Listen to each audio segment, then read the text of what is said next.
This is a video in clinical medicine from the New England Journal of Medicine.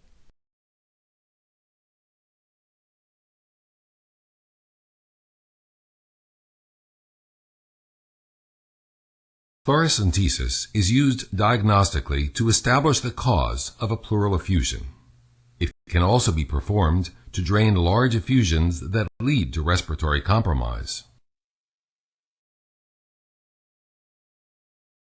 Limited data exist regarding the safety of thoracentesis in patients with coagulation abnormalities. The procedure is probably safe in patients with mild or moderate elevations of the prothrombin time or partial thromboplastin time. The decision to use fresh frozen plasma or platelet concentrates in patients with clinically significant coagulopathy or thrombocytopenia must be made on an individual basis. The procedure should be used with care in patients who are receiving mechanical ventilation, since positive pressure ventilation may bring the lung close to the thoracentesis needle and increase the risk of pneumothorax. Thoracentesis should be deferred in patients with severe hemodynamic or respiratory compromise until the underlying condition can be stabilized. In patients who have small or loculated effusions, the procedure should be performed by experienced operators, ideally with real-time imaging guidance. The thoracentesis needle should not pass through sites of cutaneous infection, such as cellulitis or herpes zoster. Numerous devices, which are frequently available in prepackaged kits, can be used to perform thoracentesis. You should become familiar with the specific devices available at your institution. In this video, we will use a standard intravenous over-the-needle catheter assembly to demonstrate the procedure.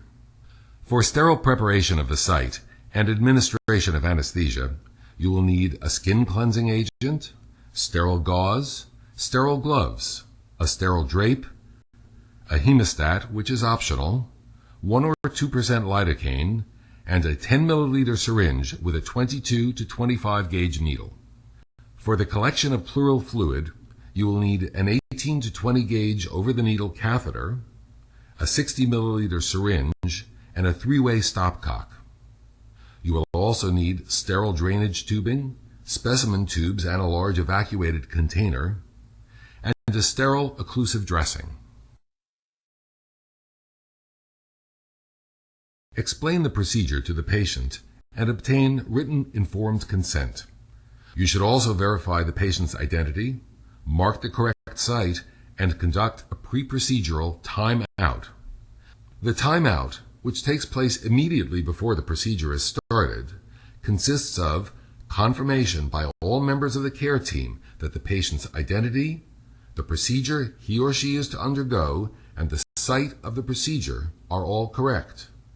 You will need an assistant to help position and monitor the patient and assist with the collection of pleural fluid. Place the patient in a sitting position on the edge of the bed with his or her arms resting on a table. The height of the effusion is determined by auscultation and percussion of the posterior chest wall. With a skin marking pen, mark the needle insertion site. The site should be 5 to 10 centimeters lateral to the spine and at least 1 or 2 intercostal spaces below the top of the effusion. The needle should not be inserted below the 9th rib. If available, bedside ultrasonography can be used to help visualize the effusion. In the patient in this video, the pleural effusion is easily visualized, as are the ipsilateral lung and the liver.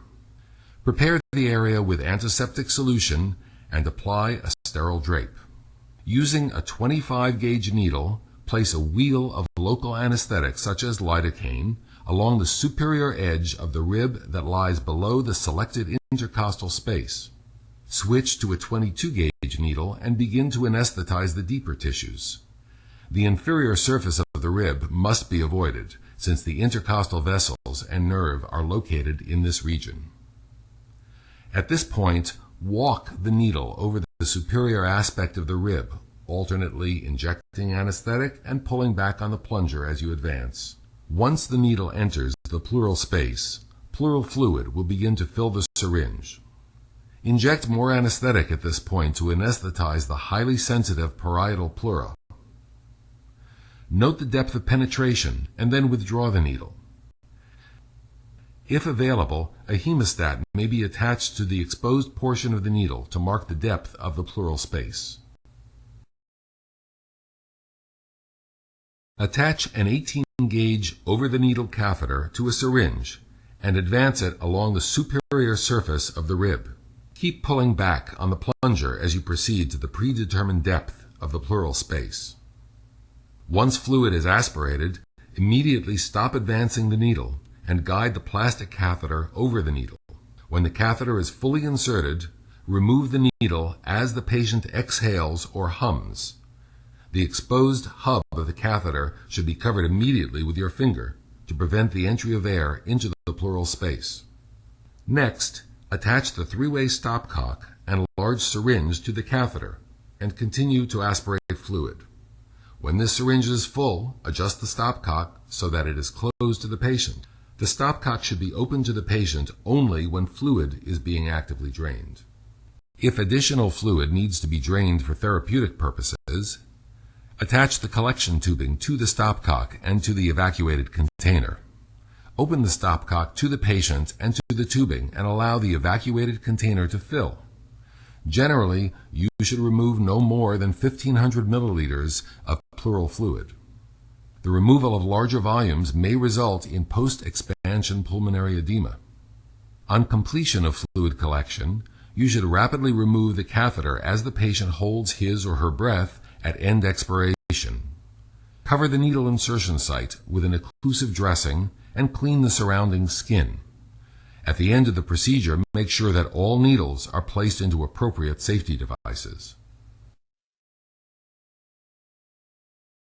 Aspirated fluid should be placed in specimen tubes before the large evacuated container is filled or while it is filling.